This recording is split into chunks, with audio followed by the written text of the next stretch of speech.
My name is Bruce, and I'm a K-9 officer. I work with a police department, and I primarily use the K-9 in the functions of my daily work. I work anywhere between 10 and 12 hours a day. It's approximately 40 hours as a work week. I spend 24 hours a day with my dog. My dog comes home with me. He actually sleeps with me, as a matter of fact. I keep my dog with me all the time.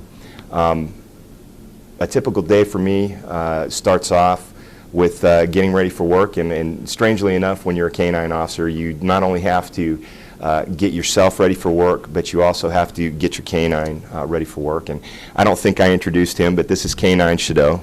Keep it out. Sit. Good boy. This is K-9 Shadow, and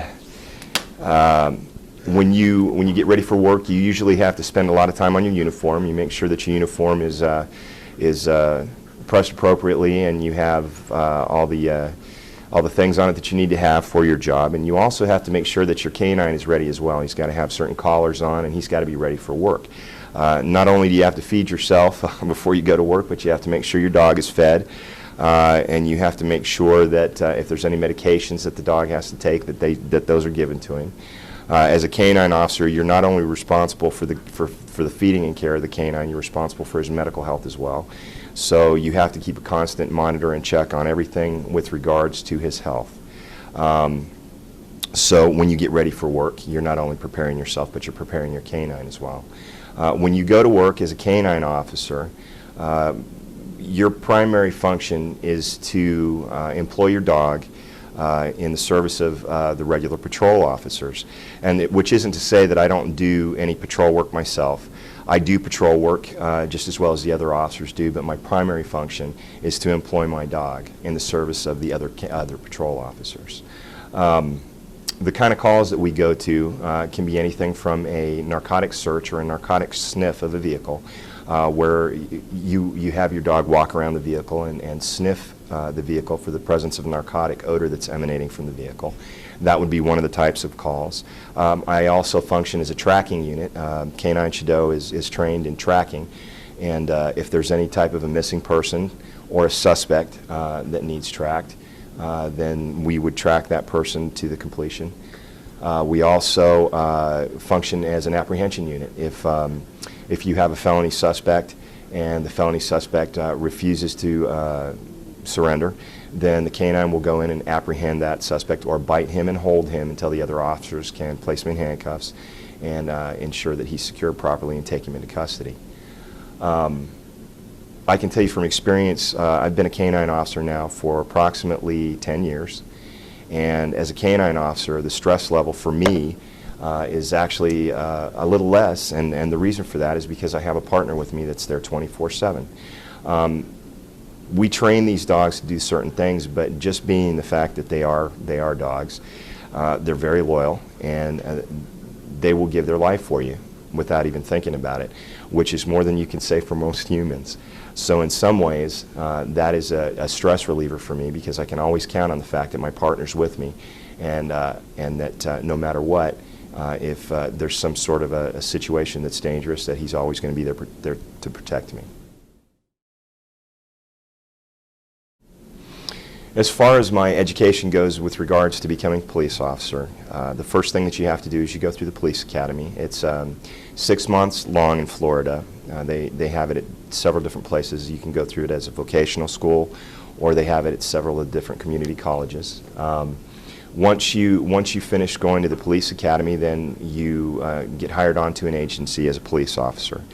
When you're with the agency for a certain period of time, if you desire to become a K-9 officer, if you desire to become a K-9 officer, then what you must do is you go through an oral board. The oral board is set up for several different people to go through, or other officers that are interested in becoming a K-9 officer. And the people that sit in the board are usually the senior K-9 officer, the K-9 coordinator, and several of the senior leadership in the department, and then they decide who's going to be a K-9 officer. Out of that, once you finish that, and if you get selected to become a K-9 officer, then you go through a 400-hour school.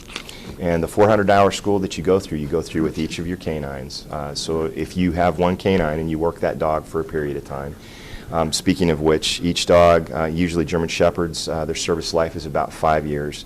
And for Belgian Malinois, which is what Shadow is, the service life for them is about 7 years. After you've finished your 5 or 7 year period with your dog, you can re-up and do another dog if you like, but if you do, you have to go through the same 400-hour school again. Once you go through that 400-hour school, what happens from there is that you're certified as a K-9 team through the state of Florida.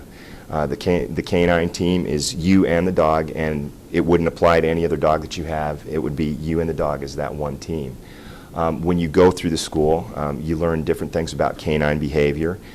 You learn different things about exactly what you need to do to employ your dog while you're on patrol. The best part of my job as a K-9 officer is that I get to spend 24 hours a day around my best friend. One of the things about these dogs that you get to realize after a while is that they're great listeners. They never talk back. They never ask you why you did anything. They're perfect at that, and you've always got this partner with you 24/7. The best part of my my job is once again is that I get to work with these dogs 24 hours a day, 7 days a week. It's great. For me, that's a positive thing. What tends to happen a lot of times with people that want to be K-9 officers is they see the K-9 officers riding around in a car with a dog in the back, and it looks kind of cool. The fact of the matter is that it's a lot of work. We spend anywhere between 40 to 60 hours extra a week on these dogs with training. So once you do go through that 400-hour course just to get your dog into a position where you can use them on the street, that training continues for the life of the dog. Basically, while you're a K-9 officer, you're never going to quit training. People that first start this job, they don't realize that, and there's a lot of paperwork that goes on with it. With regards to the training of the dog, every time the dog gets out of the car to do anything, whether it's a deployment to do something in actual patrol work, or whether it's a training exercise where I take the dog out and I'm doing something to help train the dog, every time I get that dog out of the car, I have to do paperwork on it. And that's extra paperwork that a patrol officer, who's just a patrol officer, doesn't have to do. What happens a lot of times is when we get new K-9 officers and they realize exactly how much work it is, they decide that it's not for them and they don't continue on in this field. And that's probably what some people would consider the worst part of the job. The reason that's not an issue for me is because I like doing everything with these dogs with regards to their training and their medical health and everything. So regardless as to whether I'm entering something on a piece of paper or whether I'm out and I'm physically working with the dog, it's very gratifying to me. That's why I enjoy it. One of the other difficult things that would be difficult for a K-9 handler is if their dog is injured. I had to send my dog into a circumstance where a man had tried to run over his girlfriend with a car, and it was a felony battery with the vehicle. And when I sent the dog in there, the dog went to apprehend the suspect, and the suspect picked the dog up by the throat and started to choke him. I was able to get the dog away from the suspect before he killed the dog. But if the dog had been killed, it would have been very difficult.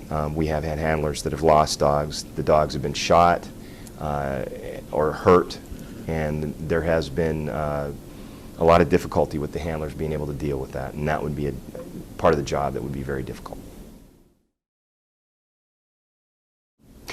The final thing that I would say to you is that if this is something that you're interested in doing, this is a very gratifying field. Not only being a police officer, but being a K-9 officer. It's something that I've wanted to do since I was a small child. And if it's something that you're interested in, I think that you need to realize that nothing is ever going to come easy. This is going to be one of those things that you're going to have to fight for, because there's a lot of people that want to do this job. And once you do start doing it and you get involved in it, what you're going to have to realize is that there's things in it that you're not going to like. And what you have to go back to always is the reason that you first started and the reason that you wanted to get involved in it in the first place.